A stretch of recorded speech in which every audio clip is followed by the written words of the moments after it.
여러분, 예수님께서 돌아가셨을 때 누가 가장 충격을 받았을까요? 예수님께서 돌아가셨을 때 누가 가장 힘들었을까요?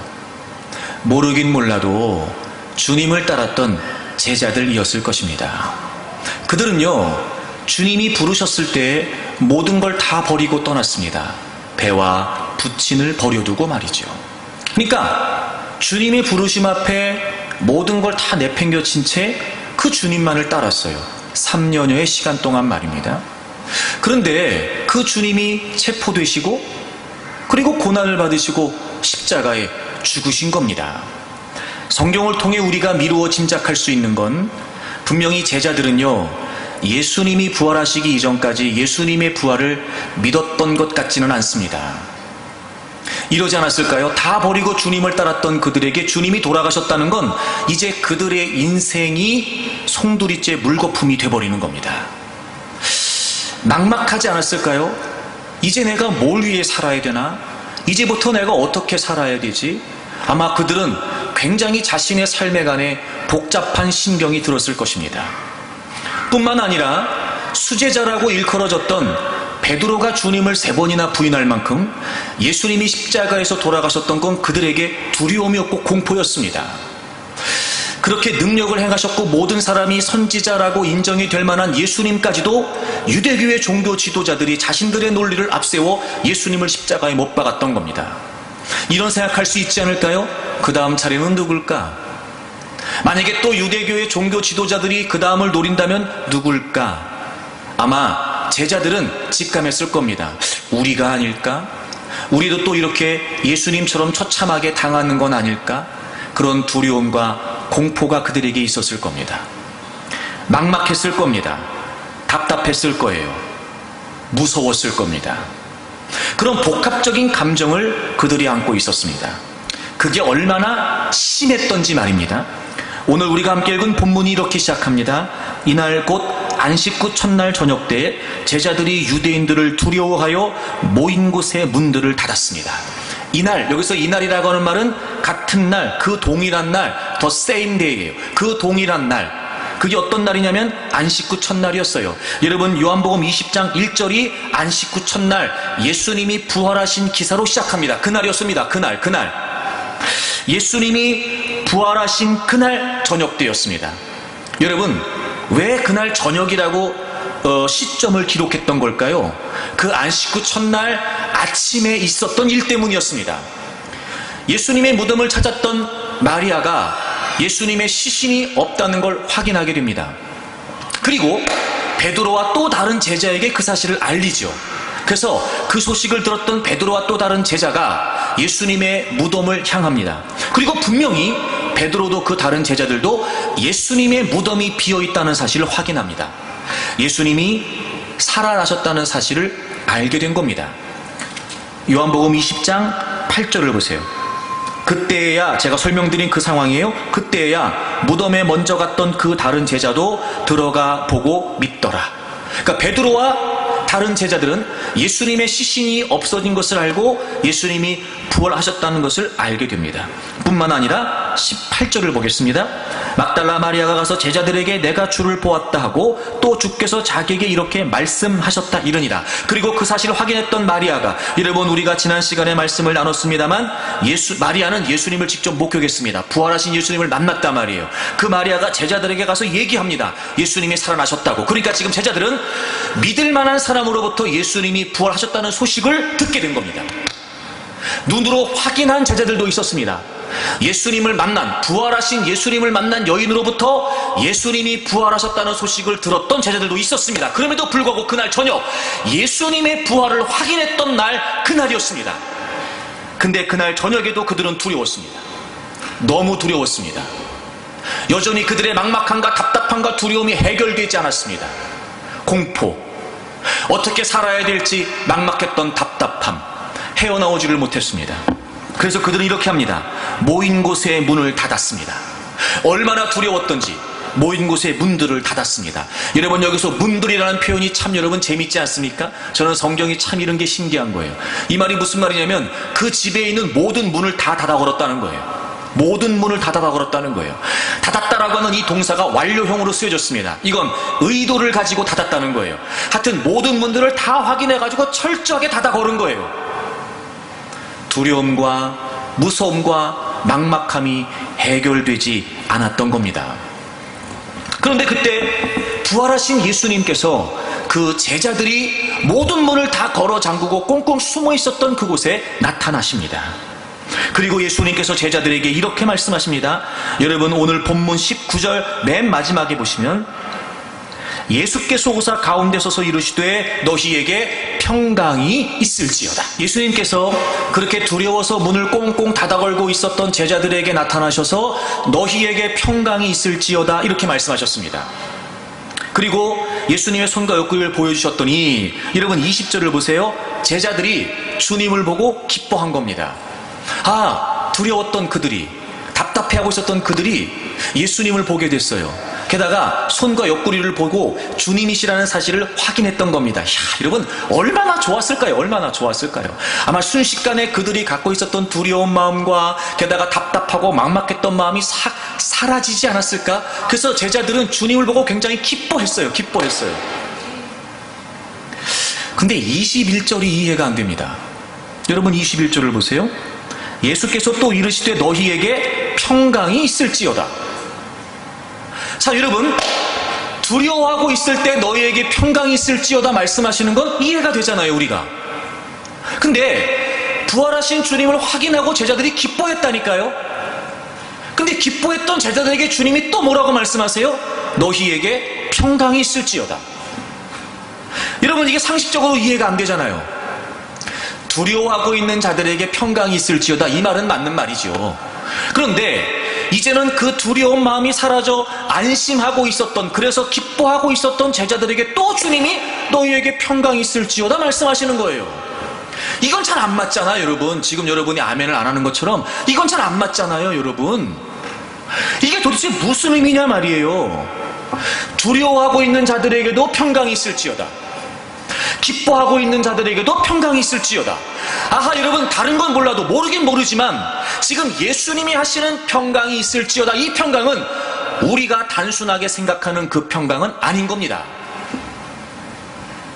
그리고 지금 주님께서 말씀하시는 이 평강은 두려운 자들에게만 필요한 것이 아니라 기뻐하고 있는 자들에게도 필요한 평강이었던 겁니다. 여러분, 이게 무슨 의미일까요? 여기에서 표현되는 이 평강이라고 하는 단어는 히브리어의 샬롬이라고 하는 단어의 헬라식 표현입니다. 다시 말하면 이 평강이라고 하는 말은 화평, 평화, 즉 일반적으로 우리가 단순히 일상에서 감정적으로 평안을 갖는 그 평강이 아니라 하나님과의 온전한 관계를 이룬 그 회복된 관계를 의미하는 거였어요. 여러분, 우리는 어떤 문제를 만났을 때 두려워하고 답답해합니다. 나름대로 문제가 해결되면 안심하기도 하지요. 상황이 막 복잡하기 시작하면 나도 모르게 지쳐버립니다. 그러다가 상황이 좀 풀린 듯 싶으면 뭔가 좀 기분이 나아지는 것 같습니다. 어떤 것을 기대하고 있을 때 내 기대했던 바가 이루어지게 되면 여러분, 우리는 기쁩니다. 그런 감정적인 의미에서의 평강을 의미하는 것이 아니었습니다. 지금 예수님께서 두려워하고 있는 제자들에게도 평강이 있을지어다, 주님을 확인하고 나름대로 안심하여 기뻐하고 있었던 제자들에게도 평강이 있을지어다 말씀하신 것은 바로 그 예수 그리스도께서 우리 모든 인류의 죄를 담당하심으로 십자가에서 죽으시고 부활하심으로 우리에게 주어진 놀라운 은혜의 사건, 바로 깨어진 하나님과 우리 사이의 관계가 회복된 이 친밀한 연합을 의미하는 거였습니다. 그러니 두려워하고 있는 자에게도 이 평강은 필요한 겁니다. 그러니 기뻐하고 안심하고 나름대로 본인들이 겪고 있는 상황과 문제가 해결됐다고 생각하여 안심하고 있었던 그 제자들에게도 하나님과의 깨어진 관계가 회복되었다는 이 화평의 소식은 제자들에게도, 기뻐하고 있었던 제자들에게도 필요했다는 겁니다. 여러분, 성경이 우리에게 말하고 있는 평강, 평안, 샬롬이라고 하는 것은 단순히 안보, 안정, 안심, 그런 인사가 아닙니다. 여러분, 우리의 죄 때문에 예수님께서 십자가에서 죽으시고 부활하셨습니다. 그리고 죄인 된 우리 인간은 결코 하나님 앞에 나아갈 수가 없었지요. 우리는 하나님과의 관계가 깨어져 있었습니다. 하나님의 은혜로부터 멀어져 있었습니다. 에베소 4장에 있는 것처럼 하나님의 생명에서 우리는 떠나 있었습니다. 그러므로 결코 우리는 그 누구도 우리의 죄의 문제를 해결할 수 없었기에 하나님의 은혜 밖에 있었단 말이에요. 그런데 예수 그리스도께서 우리의 모든 죄를 담당해 주셨습니다. 그래서 이제는 깨어진 하나님과의 관계가 회복됐습니다. 그분과 친밀한 관계를 누릴 수 있게 되었죠. 그분 안에서 그 어떤 상황에도 영향받지 않는 절대적인 평강을 누릴 수 있게 되었다는 겁니다. 지금 예수님은 제자들이 모르고 있었던, 그리고 이제 제자들이 알아야 될, 내가 어떻게 살아야 되지? 내가 이 세상을 어떻게 살아가야 될까? 예수 그리스도께서 죽으신 이후에 자신들의 삶에 관해 막막해하고 있었던 그들에게 예수님은 정말 화평, 그들이 살면서 누릴 수 있는 놀라운 은혜의 축복, 그 평강을 선포하고 계신 겁니다. 근데 예수님은요, 말씀만 하신 게 아니었습니다. 예수님은 자신의 손과 옆구리를 보여주셨습니다. 못자국이 남아 있었겠지요. 창자국이 남아 있었을 겁니다. 주님이 십자가에서 죽으시고 부활하시고 난 뒤에 자신의 몸에 있었던 그 십자가의 흔적을 제자들에게 보여주셨습니다. 이유가 뭘까요? 바로 그 예수 그리스도의 십자가의 흔적이 제자들과 하나님 사이의 평강을 확신케 하는 증거기 때문에 그랬습니다. 보여주셨습니다. 우리는 이제 예수님께서 40일 후에 하나님께로 가실 것이라는 사실을 알고 있죠. 주님은 부활하셨으나 그 이전처럼 주님은 제자들과 함께 하시지 않았습니다. 주님이 보였을 때는 기뻐했을 겁니다. 주님이 보이니까 안도했을 겁니다. 그런데 주님은 이제 다시 제자들 곁을 떠나 하나님께로 가셔야 했습니다. 예수 그리스도께서 십자가를 통해 이루어주신 이 완벽한 평강이 그들에게 의심될 수 있을 때, 그들에게 흔들리고 있을 수 있을 때, 너네들 손자국, 너네들 창자국 보지 않았냐? 그 예수 그리스도의 십자가의 상처와 흔적이 바로 나를 위한 흔적이고, 그것이 깨어진 하나님과의 이 절대적인 평강의 관계를 위한 증거가 된다는 사실을 제자들에게 예수님께서 보여주신 것이었습니다.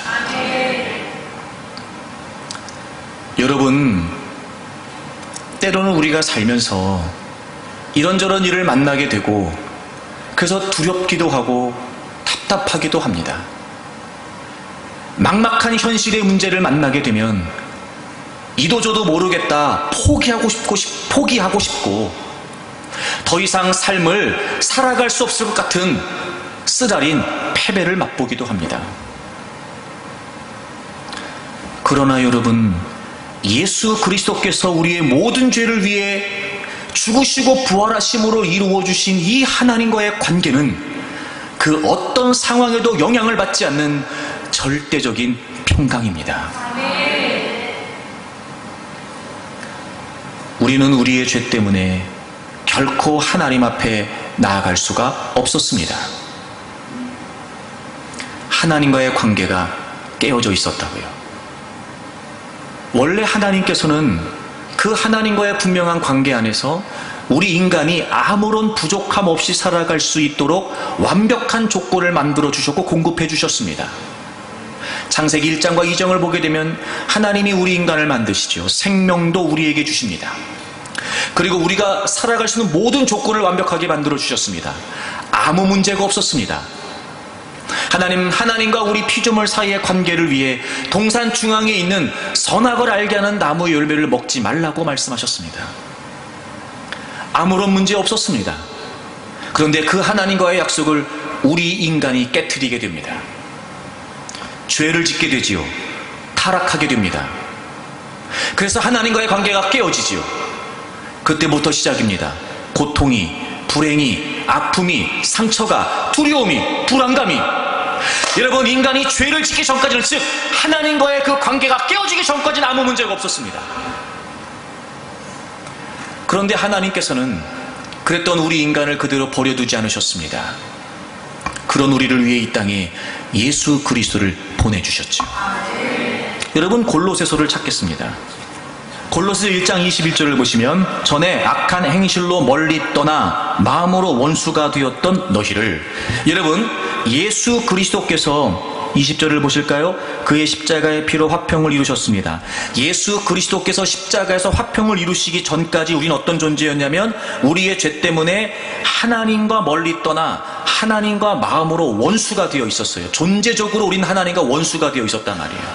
전에는 그랬단 말이에요. 그런데 22절입니다. 이제는 그의 육체의 죽음으로 말미암아 화목하게 하사, 여기서 그는 당연히 예수님이시지요. 예수님께서 십자가에서 우리의 모든 죄를 담당해 주셨습니다. 그래서 화목하게 하셨습니다. 깨어졌던 하나님과 우리 사이의 관계, 즉 원수가 되어 하나님과 멀리 떠나 있었던 그 관계를 예수 그리스도께서 화목제물이 되어주셔서 우리의 모든 죄의 문제를 해결해 주심으로 화목하게 하셨습니다. 그리고 너희를 거룩하고 흠없고 책망할 것이 없는 자로 그 앞에 세우고자 하셨으니, 여기서 그 앞에라고 하는 말, 우리 성경의 번역은 약간 좀 이해가 어려운데, 이 앞에라고 하는 표현이 누구누구의 면전에서 이런 뜻이에요. 그러니까 사실 정확히 하면 그가 아니라 그분이어야 맞습니다. 이 말은 하나님 앞에라는 말이에요. 하나님 앞에, 하나님 앞에. 다시 말하면, 전에는 우리가 우리의 죄 때문에 하나님의 생명에서 멀리 떠나 결코 우리가 하나님 앞에 나아갈 수가 없었습니다. 하나님은 공의의 하나님이셨지요. 그 공의의 하나님께서 우리에게 내리신 진노, 결코 우리는 하나님 앞에 나아갈 수가 없었단 말이에요. 여러분, 우리 편에서는요, 그 어떤 행위를 해도, 우리 편에서는요, 그 어떤 행실이 있다 한다라도 하나님의 공의를 만족시킬 수 없었습니다. 그런데 예수 그리스도께서 우리의 모든 죄를 담당해 주셔서 이제 우리가 믿음으로 의롭다심을 받게 되었습니다. 그리고 이제 우리는 우리의 공로 때문이 아니라 그 예수 그리스도의 공로를 힘입어서 공의로우시고 거룩하신 하나님 앞에 우리가 이제 나아갈 수 있게 되었단 말이에요. 예수 그리스도께서 우리의 모든 죄를 담당해 주신 그 대속의 죽음의 목적이 죄인들로 하여금 하나님 앞에 예수 그리스도의 이름으로 담대히 나아갈 수 있도록 하시기 위함이었던 겁니다.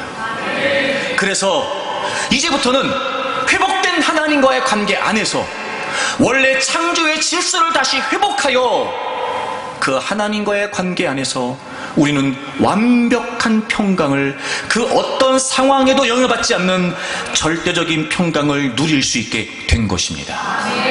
그것이 바로 예수님, 하나님의 공의를 만족시키셨던 예수 그리스도의 대속의 죽음의 결과라 말이에요. 이사야 32장을 찾아보세요. 이사야 32장입니다. 이사야 32장 17절입니다. 우리 다 같이 한번 읽어볼까요? 구약성경 1005페이지 이사야 32장 17절입니다. 같이 읽겠습니다. 공의의 열매는 화평이요 공의의 결과는 영원한 평안과 안전이라. 아멘. 공의의 열매는, 여기서 열매라고 하는 말은 어떤 일 뒤에 주어지는 아름다운 결과를 말해요. 결실을 말합니다. 그 공의의 결과, 우리에게 무엇이 주었어요? 화평. 여러분, 여기서 이 화평이라고 하는 단어가 샬롬입니다. 오늘 본문에 등장하는 평강 말이죠. 화평, 즉 깨어진 하나님과의 관계가 회복된 거예요. 공의의 결과가 뭐냐면 하나님과의 화평한 관계입니다. 그리고 공의의 결과는 영원한 평안과 안전이라. 여러분, 여기에서 말하는 평안과 안전이 바로 우리가 보통 일반적으로 생각하는 그 평안이에요. 여기서 말하는 이 평안이라고 하는 단어가 편안함, 고요함 이런 뜻이에요. 심적인 상태, 편안해진, 안심하게 된 상태. 안전이라고 하는 표현은 피난처라는 의미예요. 피난처라는 의미예요. 그러니까 보세요. 우리는 누구나 다 영원한 평안과 안전을 원합니다. 심리적으로 안정되면 좋을 것 같아요. 안심하고 싶어요. 편안하고 싶어요. 의지하고 싶어요. 보호받고 싶습니다. 그런데 그건 그렇게 주어지는 게 아니에요. 공의의 열매인 하나님과의 회복된 관계, 온전한 관계, 그 평강으로부터 주어진단 말이에요. 좀 전에 설명을 드렸던 것처럼 우린 하나님의 공의를 만족시킬 수 없습니다. 우리가 하나님 앞에 나아갈 수 있도록 그 하나님의 공의를 만족시켜 주신 분은 오직 예수 그리스도 뿐이십니다. 그래서 예수님이 하나님의 공의시라 말이에요. 예레미야 32장에 있는 것처럼 예수님 그분의 이름은 여호와는 우리의 공의이시다. 여러분, 우리는 예수 그리스도를 통해 하나님의 공의를 깨닫게 되는 겁니다. 예수 그리스도로만이 우리가 하나님께 나아갈 수 있는 공의가 완성이 된단 말이에요. 그 결과 이제 우리는 하나님과 온전한 관계를 누릴 수 있게 된 것입니다. 아하, 여러분, 그런 걸 보면요, 평강은 감정이 아닙니다. 평강은 상황에 따라 주어지는, 결과에 따라 주어지는 감정이 아니었습니다. 평강은요, 예수 그리스도 안에서 회복된 하나님과의 관계였단 말이죠. 평강은 감정이 아니라 관계였습니다. 근데 우리가 점점 십자가로부터 멀어집니다. 신앙생활하고 하나님을 믿는다고 말합니다. 그런데 점점 복음으로부터 멀어집니다. 우리는 이미 예수 그리스도가 우리의 모든 죄를 담당해 주심으로 말미암아 하나님과 회복된 관계 안에서 완전한 평강을 누릴 수 있는 존재가 되었음에도 불구하고 우린 자꾸 상황에서 주어지는 평안만을 추구하는 겁니다. 여러분, 그게 얼마나 가던가요? 그게 우리에게 완전한 만족을 주던가요? 그게 우리에게 끊이지 않는 기쁨을 주던가요? 우린 경험해봐서 압니다. 절대 그렇지 않습니다. 내가 아무리 원하는 것을 얻었다 한들 그것이 우리에게 영원한 기쁨이 될까? 그것이 우리에게 완전한 만족이 될까? 그렇지 않단 말이에요. 그런 우리를 알기 때문에 하나님께서는 하나밖에 없는 아들 예수 그리스도를 화목제물로 삼으셔서 하나님과 우리 사이의 관계를 회복시켜 주신 것입니다. 그런 걸 보면 여러분, 지금 우리가 어떤 상황 때문에 두려워하고 염려하고 있는 건 그 상황 때문이 아니었던 거예요. 지금 내가 하나님과의 관계가 흔들리고 있는 겁니다. 여러분, 그 사건 때문에 두려운 게 아니라니까. 여러분, 그 문제 때문에, 그 상황 때문에 막막한 게 아니었어요. 중요한 건 그 상황, 그 문제에서 내가 하나님을 믿는다고 말하지만 그 형편의 한 복판에 있는 내가 예수 그리스도 안에서 회복된 하나님과의 관계를 온전히 신뢰하지 못하고 있는 겁니다. 온전히 누리고 있지 못한 겁니다. 하나님과의 관계가 흔들리는 겁니다. 그래서 그 예수 그리스도를 통해 이루어주신 하나님과의 평강이 깨어지고 있었던 겁니다. 그래서 두려운 겁니다. 그래서 불안했던 겁니다. 자, 이렇게 생각할 수 있습니다. 아유, 목사님 무슨 말씀입니까? 그래도 그 문제가 해결돼야 내가 편안해지지. 목사님이 그런 복잡한 상황을 안 당해보니까 그러지. 내 상황을 알면 그렇게 말 못할 겁니다. 믿어지지 않을 수 있고 이해되지 않을 수 있으며 나는 그런 거 못 믿겠습니다. 거부할 수도 있습니다. 하지만 여러분, 이제부터 우리가 생각 싸움을 시작해야 됩니다. 안 믿어지는 거 좋습니다. 이해되지 않는 거 좋습니다. 도무지 그렇게 생각하고 싶지 않은 거 좋습니다. 하지만 그래도 하나님께서 예수 그리스도를 통해 우리에게 분명히 증거를 보게 하셨습니다. 여러분, 예수 그리스도의 십자가가 분명하십니까? 여러분을 위해 죽으시고 부활하신 예수 그리스도가 확실하십니까? 그러면 하나님은 우리에게 말씀을 통해 변하지 않는 진리를 우리에게 약속해 주셨습니다. 믿음으로 의롭다 하심을 받은 모든 우리에게 그 어떤 상황에도 영향받지 않는 완벽한 평강을 하나님과의 관계 안에서 누릴 수 있게 하시겠다고 약속하셨다고요. 그럼 이제 싸워야죠, 여러분. 믿어지지 않아도 의심이 돼도 도무지 그 하나님의 평강이 뭔지 모르겠고 그게 느껴지지도 않고 그게 확신되지 않는 상황에서도 예수 그리스도를 통해 우리에게 완벽한 관계를 회복해 주셨다면 알겠습니다. 하나님, 저는 하나님 안에 있음을 확신합니다. 저는 분명히 복잡하고 어려운 상황 가운데 있으나 예수 그리스도를 통해 우리에게 확인시켜 주신 그 하나님과의 평강이 나에게 있음을 믿겠습니다. 깨닫게 해주십시오. 맛보게 해주십시오. 이런 상황에서도 누릴 수 있도록 역사해 주십시오. 싸워야죠, 여러분. 싸워야죠. 끊임없이 여러분 우리의 생각이 하나님의 말씀으로 돌아와야 됩니다. 끊임없이 우리의 믿음이 하나님의 진리 위에 서려고 해야 됩니다. 저도 흔들릴 때가 있죠.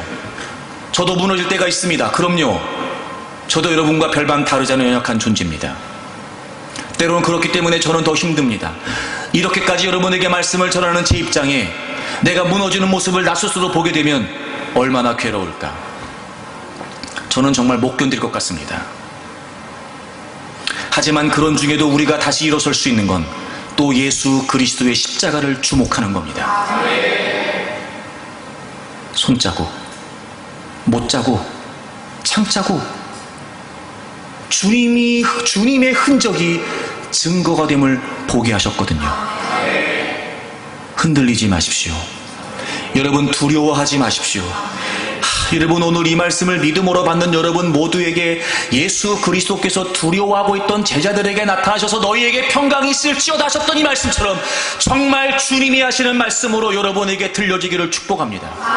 그 하나님의 평강이 깨달아지기를 축복합니다. 그 어떤 상황에서도 흔들리지 않고 하나님과의 분명한 그 친밀한 관계 안에서 여러분 삶에서 주어지는 모든 상황들을 너끈히 돌파할 수 있고 정복할 수 있기를 주 이름으로 축복합니다. 그래서 여러분 이 하나님과의 회복된 관계는 우리의 신앙에 있어 가장 중요한 핵심입니다. 그런데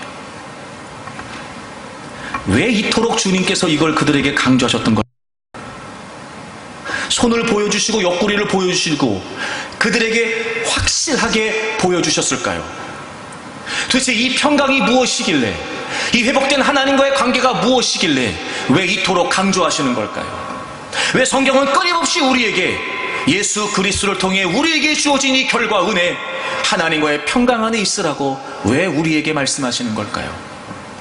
여러분 제가 지금까지 끊임없이 여러분에게 복음을 강조했습니다. 신앙생활의 가장 중요한 본질이 하나님과의 친밀함이라고까지 여러분에게 강조했지요.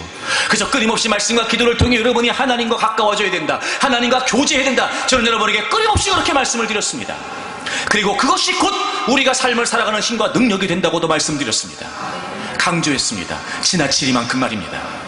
이유가 뭘까요? 왜 그래야 되는 걸까요? 그것 자체가 단순히 우리에게 목적일까요? 아니요, 그렇지 않습니다. 그 뒤에 주님이 하시고 싶었던 말씀이 있었기 때문이었습니다. 다시 오늘 본문을 보겠습니다. 요한복음 20장 21절을 다시 보겠습니다. 요한복음 20장 21절을 보겠습니다. 예수께서 또 이르시되 너희에게 평강이 있을지어다. 그리고 이렇게 말씀하십니다. 아버지께서 나를 보내신 것 같이 나도 너희를 보내노라. 아버지께서 나를 보내신 것 같이 나도 너희를 보내노라. 아하, 평강이 왜 중요한지 아십니까? 왜 하나님과의 관계 안에서 친밀함이 중요한지 아십니까? 왜 어떤 상황에서도 흔들리지 않고 깨어지지 않는 하나님과의 관계를 예수 그리스도의 십자가를 통해 우리에게 주신지 아십니까? 우리를 세상으로 보내시기 위함입니다.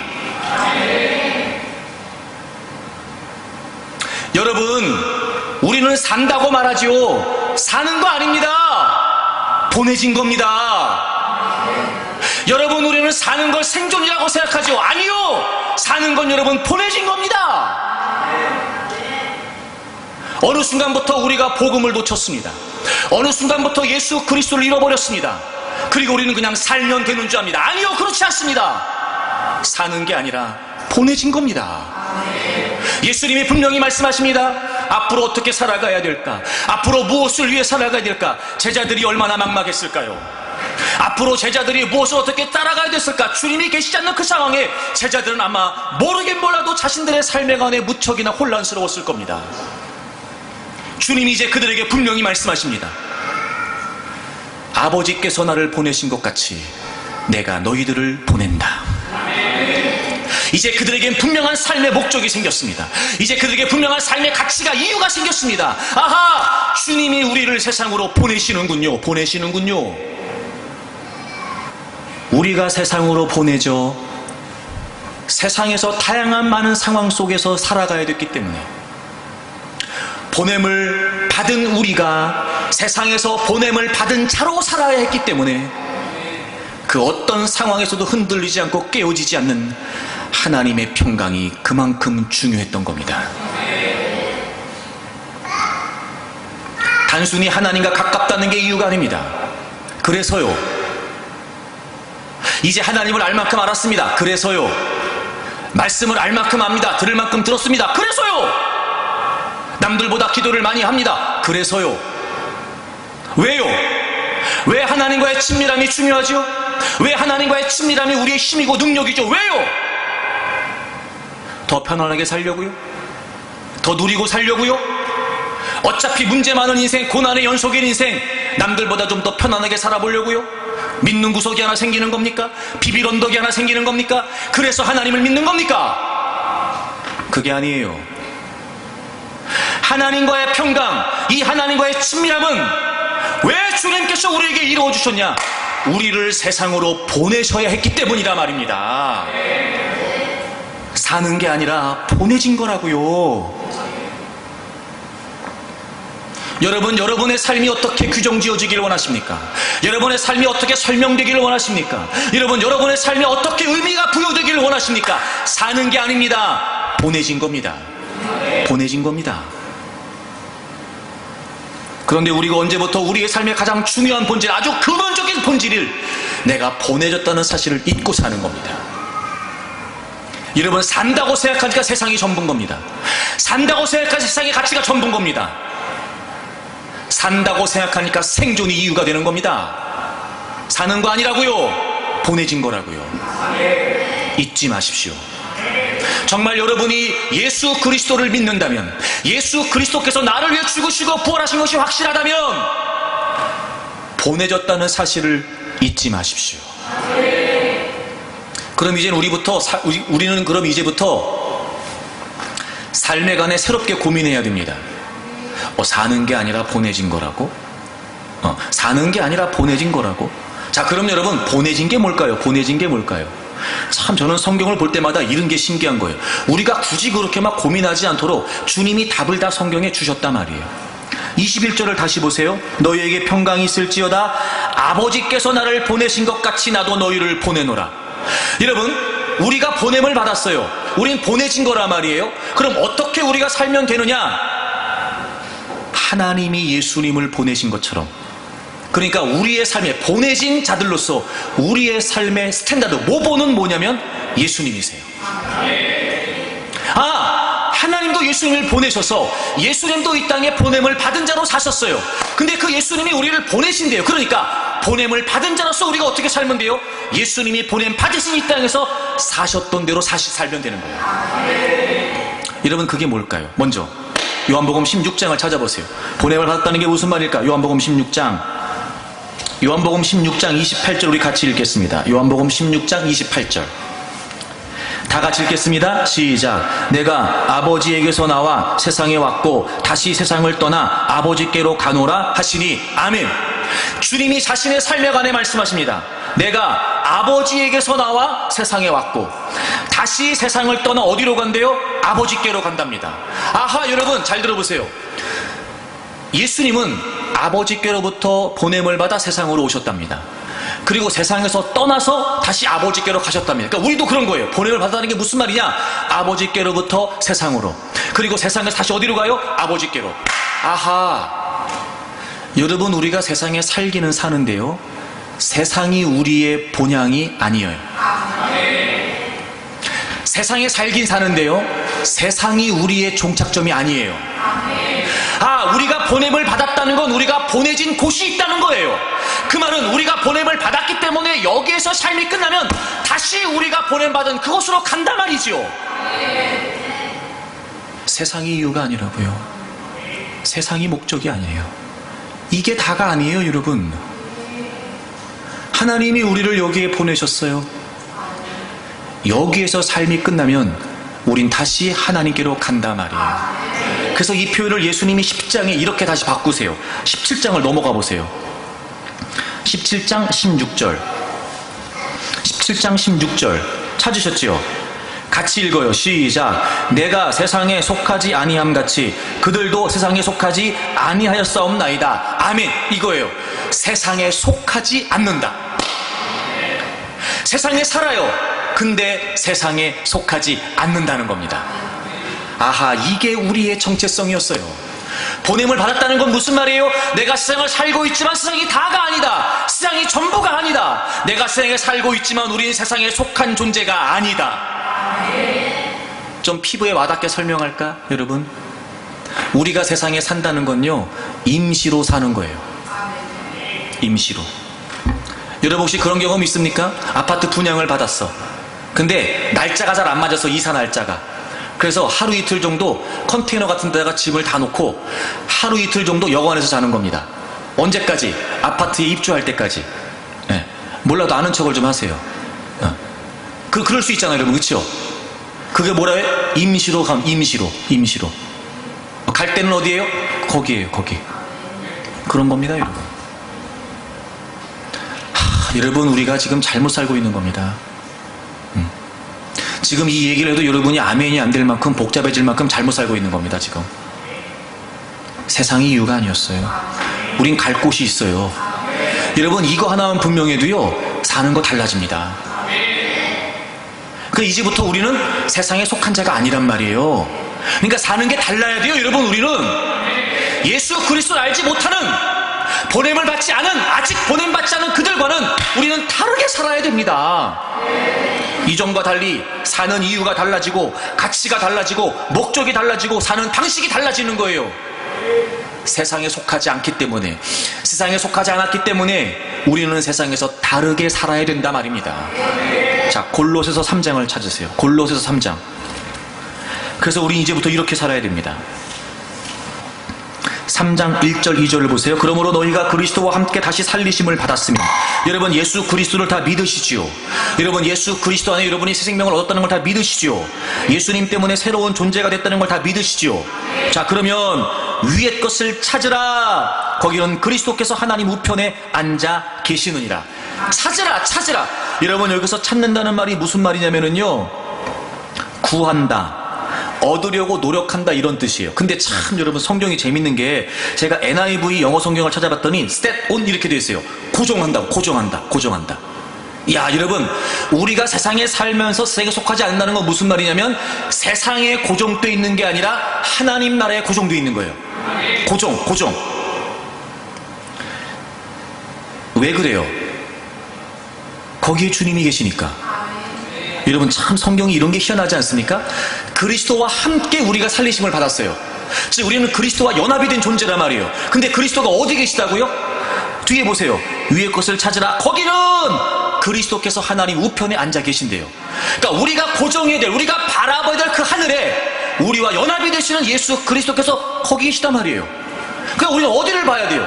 하늘을 봐야 돼요. 거기를 봐야 돼요. 찾으라 위의 것을. 2절, 위의 것을 생각하고 땅의 것을 생각하지 말라. 여러분 여기서 생각하라는 단어가 무슨 뜻이냐고 봤더니요, 고삐를 단단히 매는 거예요. 그러니까 이 생각한다는 게 무슨 말이냐면 묶어두는 거예요. 네. 다른 데 보지 못하게, 다른 데를 향하지 못하게 지속적으로 그것만 바라보게 묶어놓는 거예요. 그러니까 위의 것을 생각하라는 게 무슨 말이에요? 지속적으로 골머리 거기에 매여서 그것만 염두에 두는 거예요. 그게 생각하는 거예요. 여러분, 우리는 세상에 속한 자가 아닙니다. 우리는 보냄받은 삶을 삽니다. 그러므로 우린 보내진 곳 하나님, 보내신 분 하나님, 보내신 곳 하나님의 나라, 우리의 진정한 본향, 그 영원한 하나님의 나라, 그 위의 것을 찾아야 되고, 그리고 위의 것을 생각해야 됩니다. 고정되어 있어야 돼요, 여러분. 고정되어 있어야 됩니다. 그러니까 여러분, 고삐가 느슨해지니까 문제가 생기는 거예요. 아시죠? 고삐가 느슨해지니까 우리가 여러분 거기에 고정되어 있어야 되는데, 고정된 우리의 시선이 자꾸 흐트러지니까 문제가 생기는 겁니다. 네. 방향을 잃어버리는 거예요. 방향을 잃어버립니다. 여러분, 방향을 잃어버리면은요, 사는 게 의미가 없습니다. 그렇잖아요? 아니, 어디로 가는지를 모르는데 가면 뭐하냐 말이에요. 가면 뭐하냐고요. 어차피 헤매다 끝날걸. 목적지가 분명하지 않아요. 방향이 확실하지 않다고요.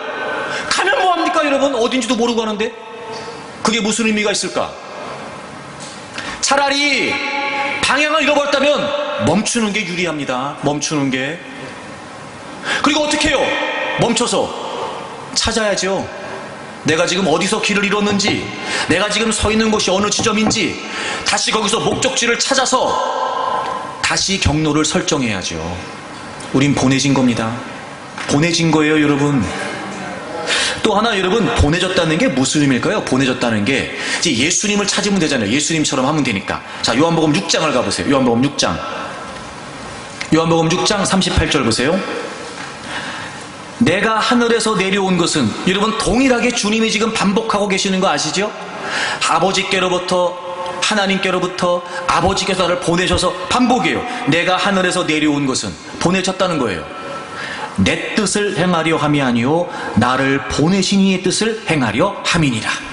아하, 여러분, 보내졌다는 게 무슨 말이냐? 보내졌다는 건 보내진 사람, 그 사람의 뜻대로 사는 게 아니라 보낸 사람, 그분의 뜻대로 사는 거예요. 다시 말해, 하나님이 우리를 보내셨다는 건 하나님은 우리에게 뜻을 갖고 계시다는 거죠. 그러므로 우리가 보내졌다는 건 무슨 말이에요? 이제부터 내 뜻대로 사는 게 아니라 나를 보내신 하나님의 뜻대로 사는 거예요. 제가 여러분에게 이 구절 설명하면서 그렇게 말씀드린 적이 있었는데, 저는 이걸 볼 때마다 정말 도전을 받는 게 뭐냐면, 예수님은 하나님과 한 분이세요. 그런데 지금 여기 38절에서 예수님도 자신의 뜻과 하나님의 뜻을 구분하고 있단 말이에요. 내 뜻이 아니다, 내 뜻이 아니다. 나를 보내신 아버지의 뜻대로 산다는 거예요. 우린 보내진 겁니다, 여러분. 그러면 여러분은 보내진 자들로서 여러분의 뜻대로, 여러분의 의지대로 살면 안 됩니다. 나는 보냄을 받았단 말이에요. 그럼 보냄을 받았다면 보내신 분의 뜻대로 살아야죠. 보내신 분의 뜻대로. 네. 여러분에게 묻고 싶습니다. 여러분을 보내신 분이 분명합니까? 여러분을 보내신 분의 뜻이 확실하십니까? 그래서 그 보내신 분의 뜻을 받들어 살고 있습니까? 보내졌다는 건 우리가 여기 세상에 속했다는 게 아니에요. 보내졌다는 건 우리가 우리의 뜻대로 산다는 게 아니라 보내신 하나님의 뜻대로 산다는 겁니다. 자, 그럼 보세요. 이제 알겠습니다. 내가 보내졌습니다. 그래요. 난 세상에 속하지 않았습니다. 자, 내가 그러면 이제부터 보내신 분의 뜻대로 살겠습니다. 그게 뭐냐고요, 그럼. 하나님의 뜻이 뭘까요, 여러분? 하나님의 뜻이 39절 다 같이 읽겠습니다. 39절 다 같이 읽어요. 시작. 나를 보내신 이의 뜻은 내게 주신 자 중에 내가 하나도 잃어버리지 아니하고 마지막 날에 다시 살리는 이것이니라. 아멘. 하나님 아버지의 뜻은 다르지 않습니다. 바로 예수 그리스도를 통해 모든 민족과 열방이 구원받는 거예요. 여러분, 이 말씀은 예수님이 하시는 말씀이니까, 그러니까 하나님이 하신 말씀은 예수님께만 하시는 말씀일까? 아니요. 본문 돌아오세요. 본문 돌아오세요. 요한복음 20장. 예수님께서 보내신다고 말씀하시면서 요한복음 20장 23절을 보세요.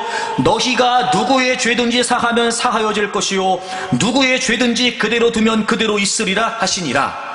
여러분, 이 말을 우리가 잘못 오해하면 마치 우리가 누구를 용서할 수 있는 권한이 있는 것처럼, 우리가 누구를 용서하면 하나님이 그들을 용서하시는 것처럼 이해가 될 수 있어요. 아니요, 이 말씀은 그런 말씀이 아니에요.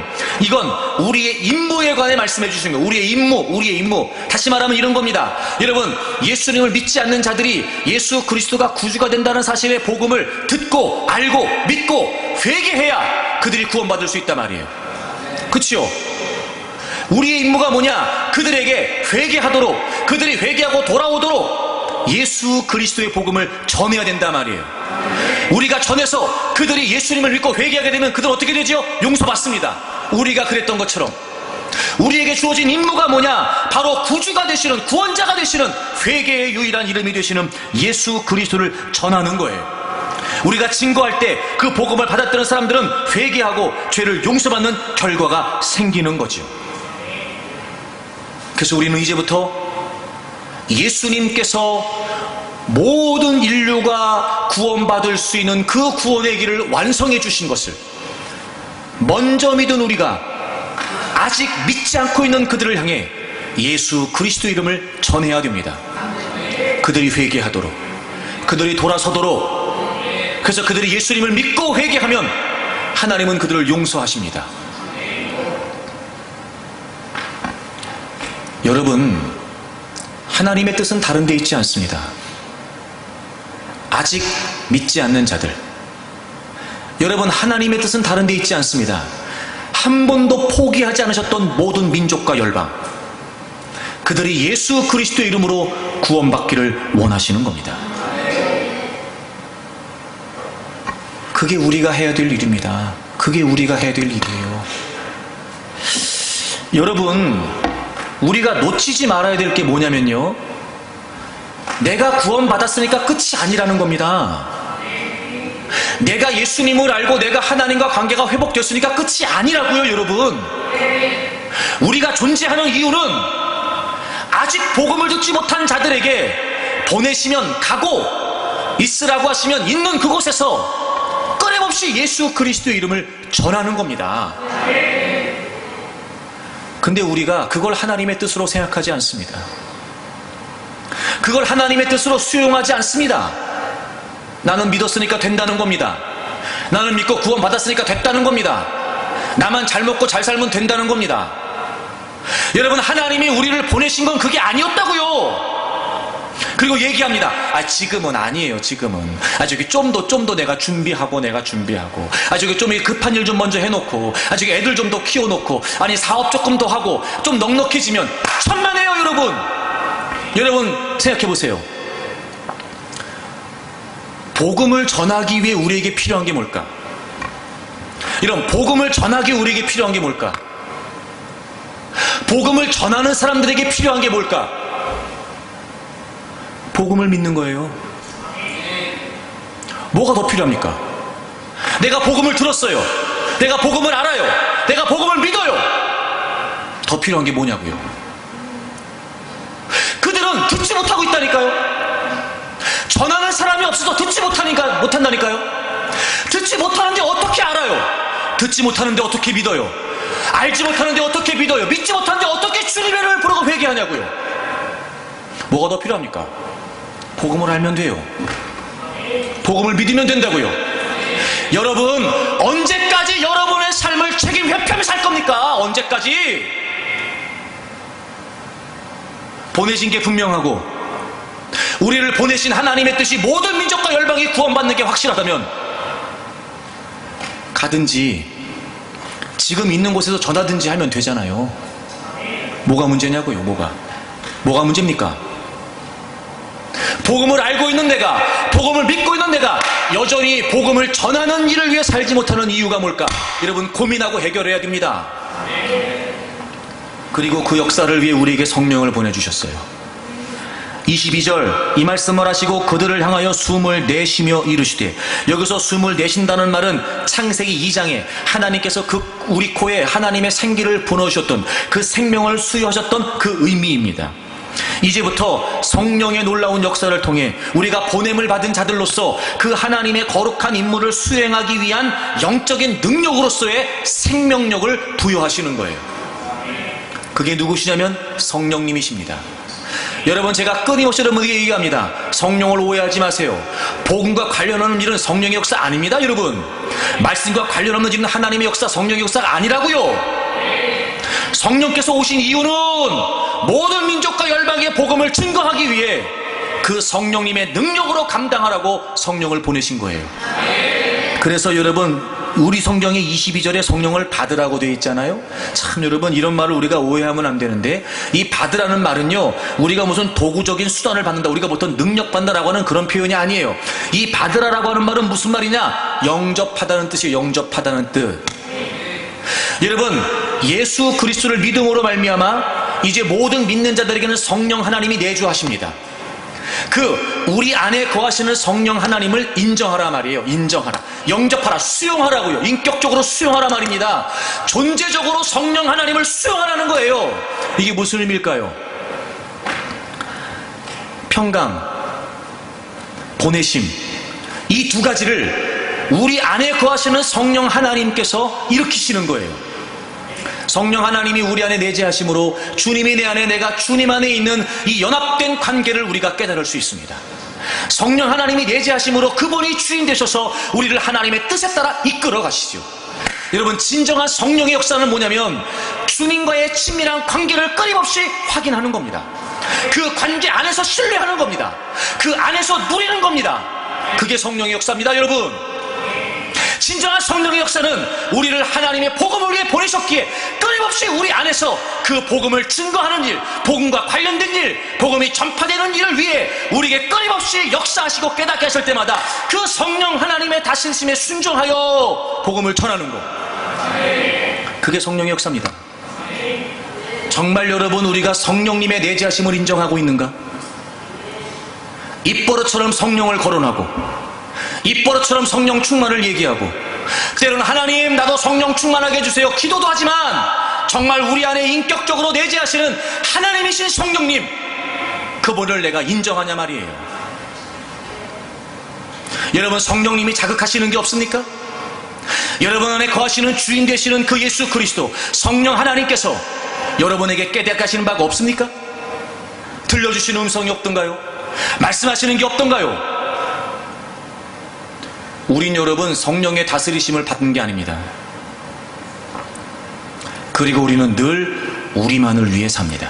이런 복음은요, 레디컬, 급진적입니다. 급진적이에요. 복음은요, 아주 그냥 밑바닥부터 근원적이라고요. 복음은요, 여러분. 과연 여러분의 삶에 그런 변화가 있습니까? 내가 보내졌다. 하나님과의 평강 안에서 내가 보내졌다. 여러분들이 지금까지 추구하고, 여러분이 지금까지 고민하고, 여러분이 지금까지 의입되던 그 삶에서 정말 예수 그리스도 때문에 급진적인 변화가 있냐 말이에요. 여전히 미루고 있지요. 여전히 상황과 환경만 얘기합니다. 나는 아직 아니라고만 얘기하죠. 겉으로 좋게 얘기합니다. 포장해서. 아유, 주님의 일을 위해 저는 더 준비해야 됩니다. 뭐가 더 필요한데요? 복음을 알고 있고 복음을 믿고 있는데 뭐가 더 필요합니까? 예수 그리스도를 믿음으로 성령 하나님이 우리 안에 거하시는데요, 그분이 말씀하시고 깨닫게 하시고 하나님과의 친밀한 관계, 그 주님과의 친밀한 관계 안에 우리를 끌어가시는데 뭐가 더 필요합니까? 이 말은 왜 미루고 있냐고요? 무엇을 위해 사시냐고요? 지금 여러분이 살아가고 있는, 여러분이 고민하고 있는, 여러분이 의도하고 있는 그 여러분이 산다라고 말하는 그 삶이 보냄받은 자답게 보내신 분 앞에 부끄럽지 않냐 말이에요. 제가 오늘 이렇게 여러분에게 막 목소리를 높여가면서 다른 때보다 더 둔탁하게 거세게 말씀드리는 이유가 뭐냐면, 하나님께서 1981년에 한국중앙침례교를 세우셨습니다. 우리 신앙의 1세대들의 수고와 눈물과 헌신을 통해 우리는 이 어마어마한 땅을 갖게 되었습니다. 전적인 하나님의 은혜입니다. 모든 교회가 그렇지 않습니다, 여러분. 모든 교회가 이렇게 좋은 환경을 갖고 있지 않다고요. 게다가 하나님은 하나님의 계획대로 주변을 바꿔가고 계십니다. 여러분, 우리가 속해 있는 이 구역도 마찬가지. 저 산 너머도 개발이 중단했다가 다시 시작되고 있고, 저쪽 다리 건너도 시작되고 있습니다. 여러분, 성도 신도시가 지금 얼마나 발전되고 있습니까? 하나님은요, 하나님의 계획대로 일을 진행하고 계신다니까요. 게다가 58-3번지 공원 녹지 개발을 통해서 하나님은 우리에게 어마어마한 기회를 주십니다. 모든 교회에게 주어지는 기회가 아니라고요. 그 상황이 문제가 생기면서 하나님이 저에게 그런 마음을 갖게 하셨어요. 한 목사, 너가 정신 차려라 이놈아, 너가. 저는 그냥 되는다고 생각했습니다. 저는 적당히 하면 된다고 생각했습니다. 어차피 될 일이니까 거저 된다고 생각했습니다. 그게 아니었습니다. 하나님이 제가 얼마나 나태했는지를 보게 하셨어요. 부끄러웠습니다. 여러분 앞에서도 부끄럽습니다. 제가 다시 기도하면서 마음을 먹었습니다. 이게 이럴 일이 아니다. 지금 이게 이럴 일이 아니다. 여러분, 일이 돈 있다고 됩니까? 여러분, 상황만 갖추어주면, 조건만 갖추어주면 되든가요? 일이? 목숨 거는 사람이 있어야지. 모아지는 마음이 있어야지. 과연 하나님이 우리를 통해 어떤 일을 이루시려고 할까? 이렇게 아름다운 터전의 좋은 환경에 숫자가 중요하지 않습니다. 결코 중요하지 않습니다. 여러분, 한 사람이 목숨을 걸어도요, 세상은 뒤집어집니다. 우리가 나태했습니다.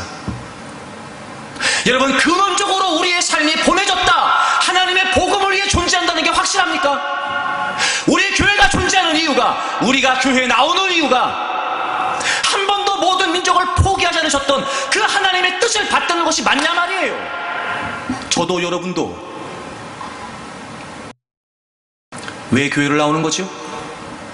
왜 한국중앙침례교회를 나오시는 겁니까, 여러분? 왜 이 교회입니까? 왜 예배를 드립니까? 왜 기도하는 겁니까? 뭐 때문에요? 이제부터 우리가 나의 주인 되신 그 예수 그리스도 안에서 내가 새로운 존재가 됐고, 보냄받은 하나님의 사람으로서 제가 하나님의 부르심을 따라 정말 하나님의 복음을 위한 근원적인 삶을 살겠습니다. 여러분, 그 가치가 분명해지면은요, 지금 한국중앙침례교회에 허락하신 이 기회는요, 기가 막힌 찬스입니다.